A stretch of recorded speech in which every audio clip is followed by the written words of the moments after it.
அனைவருக்கும் வணக்கம். இன்னைக்கு ப்ரீ மார்க்கெட் அனலைஸ்ல எந்த ஸ்ட்ரைக் எப்படி இருந்தால் என்ன நடப்பதற்கான வாய்ப்புகள் இருக்கு அப்படிங்கிறத பார்க்கலாம். இது முழுக்க மேத்தமெட்டிக்கல் கணக்கடிப்படையில் எடுக்கக்கூடியது. சரி, அதுக்கு முன்னாடி நம்மளுடைய ஆப்ஷன் கிளாஸ் கிட்டத்தட்ட 4 மாதத்துக்கு அப்புறம் இப்போ தான் ஸ்டார்ட் ஆகுது. போன செப்டம்பரில் எடுத்தேன். அதுக்கப்புறம் ஜனவரியில் 12ஆம் தேதி கிளாஸ் ஸ்டார்ட் ஆகுது. அதுக்கான டீட்டெயில் கேட்டவங்க எல்லாருக்கும் அந்த டாபிக் எல்லாமே நான் அனுப்பிட்டேன். ரூல் எல்லாமே நீங்கள் ஆல்ரெடி கேட்டிருப்பீங்க. கேட்காதவங்க கேட்டுக்கோங்க. விருப்பம் இருக்கிறவங்க இல்லை நீங்களே ப்ராக்டிஸ் பண்ணியும் இதை ஃபைன் பண்ண முடியும் உங்களால். ஓகேங்களா? இல்லை உங்கள் பகுதியில் யாராவது தெரிஞ்சும் சொல்லி கொடுத்தா அங்கே போய் கற்றுக்கலாம். ஓகேங்களா?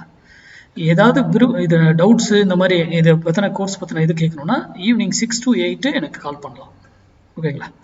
சரி, இன்னைக்கு லெவல்ஸ் பார்க்கலாம். இன்னைக்கு நிஃப்டி எக்ஸ்பைரியும் கூட. ஓகேங்களா? நம்ம ஸ்டூடெண்ட்ஸ் எல்லாம் என்ன பண்ணுவீங்க, 0 to 0 கால் போவீங்க. கரெக்டுங்களா? நான் எப்பவுமே சொல்லுவேன், நான் 0 to 0 கால் பண்ணுறது கிடையாது. ஏன்னா அதுல ஜீரோன்னு ஒரு வார்த்தை இருக்கு. ஒரு தொழில் பண்றவன் ஜீரோ ஆகும் தெரிஞ்சு ஒரு தொழில் பண்ணுவாங்களா? பண்ண மாட்டாங்க இல்லையா? அதனால ஆனா நம்மளுடைய என்ட்ரியும் 0 to 0 சேமா மேட்ச் ஆனா தாராளமா எடுப்பேன். ஓகேங்களா? அந்த ரூல் என்னவோ 0 to 0 ரூல் என்னவோ அதை ஸ்ட்ரிக்டா ஃபாலோ பண்ணுங்க.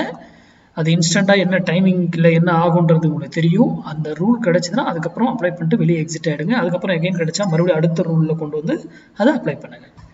சரி, இன்னைக்கு 23,800 புட்டு 62 ரூபாய்க்கு கீழே இருந்தா சஸ்டைன் ஆனா நிஃப்டி ஏறுறதுக்கு ட்ரை பண்ணும் அப்சைட்.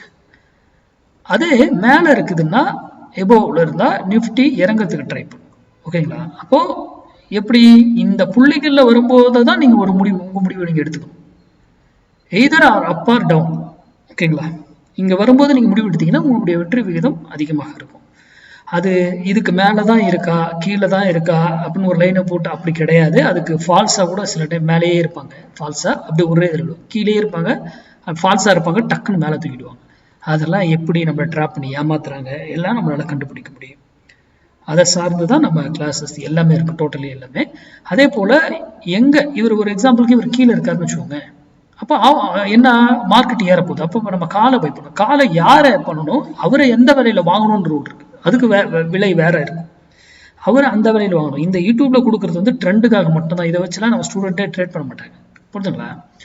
இது சும்மா ட்ரெண்டுக்காக மட்டும்தான். நான் சிந்திக்கிறதுக்கு, உங்களுடைய சிந்தனையை கொண்டு வர்றதுக்காக, சிந்திச்சு அது சார்ந்து படிங்க, அதை சார்ந்து ப்ராக்டிஸ் பண்ணுங்கன்றதுக்காக மட்டும்தான் இந்த வீடியோ போடப்படுகிறது. வேற ஒரு நோக்கமும் கிடையாது. ஓகேங்களா? அப்போ மார்க்கெட் இங்க இதுக்கு மேல இருக்குன்னா ஒரு குறிப்பிட்ட விலை போயிட்டு எய்தர் அது இங்க திரும்பணும் ஆர் அங்கிருந்து அப்படியே திரும்பணும். அதே கீழே வருதுன்னா ஒரு விலையில வந்துட்டு எய்தர் திரும்பணும் அது திரும்பணும். அது போல 1000 பாயிண்ட் இல்லை 5000 பாயிண்ட் ஏறினாலும் பிரீமியம் அதுக்கு அங்க அந்த விலையில போயிட்டு தான் அதை டிசைட் பண்ணும். ஓகேங்களா? அப்போ அதை சார்ந்து மார்க்கெட்டுங்கிறது ஏதோ indicator, pattern, moving average, price action, open interest, இந்த மாதிரி கிடையாது. நியூஸ் இதெல்லாம் எதுவுமே காதில் நம்ம வாங்கிக்கூடாது. அந்த காதில் வாங்கிட்டு அந்த காதில் விட்டுறணும். நாலேஜுக்காக கேதர் பண்ணிட்டு மார்க்கெட்டுக்குள்ளெல்லாம் வந்து அதெல்லாம் அப்ளை பண்ணக்கூடாது. மார்க்கெட் இயங்கிறது சிம்பிள் மேக்ஸ் கணக்கு, அவ்வளோதான்.